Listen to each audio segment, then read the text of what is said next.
بسم اللہ الرحمن الرحیم اللہم کن لولیک الحجۃ ابن الحسن۔ ظہور امام مہدی علیہ السلام کی علامات اس تیزی سے ظاہر ہو رہی ہیں کہ دنیا حیران ہے۔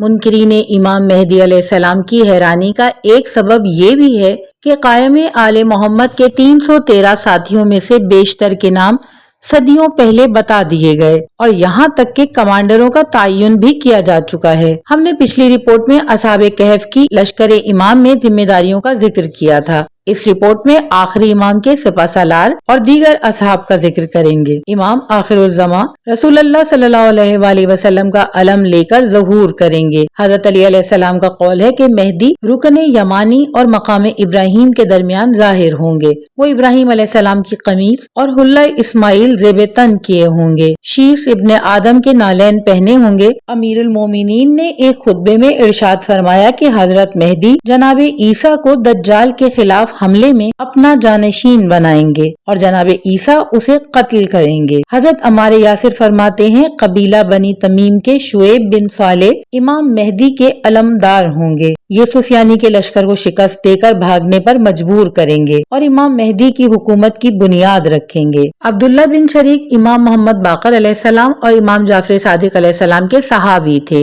امام محمد باقر علیہ السلام فرماتے ہیں گویا عبداللہ بن شریک کو دیکھ رہا ہوں جو سیاہ امامہ پہنے ہوئے ہے اور 4000 سپاہیوں کے ہمراہ حضرت قائم کے آگے آگے پہاڑ کے دامن سے اوپر چڑھ رہا ہے۔ حضرت علی علیہ السلام کا قول ہے قائم آل محمد لشکر کو عراق میں داخلے کا حکم دیں گے۔ لشکر کے ہراول دستے کا کمانڈر عقیل نامی شخص ہوگا اور پچھلے لشکر کی کمان حارث نامی شخص کے ذمے ہوگی۔ امام جعفر صادق علیہ السلام حضرت امیر المومنین علی ابن ابی طالب سے نقل کرتے ہیں آپ نے فرمایا یہ شخص یعنی جبیر بن خابور جبل احواز پر 4000 افراد کے لشکر کے ساتھ قائم کے ہمرکاب ہوں گے۔ امام جعفر صادق علیہ السلام نے اپنے شاگرد مفضل بن عمر کو بشارت دی تھی کہ تم حضرت قائم کے ہمراہ ہوں گے۔ گویا امام کی فوج کے کمانڈروں کا تعین کر دیا گیا ہے اور صف بندی مکمل ہو چکی ہے۔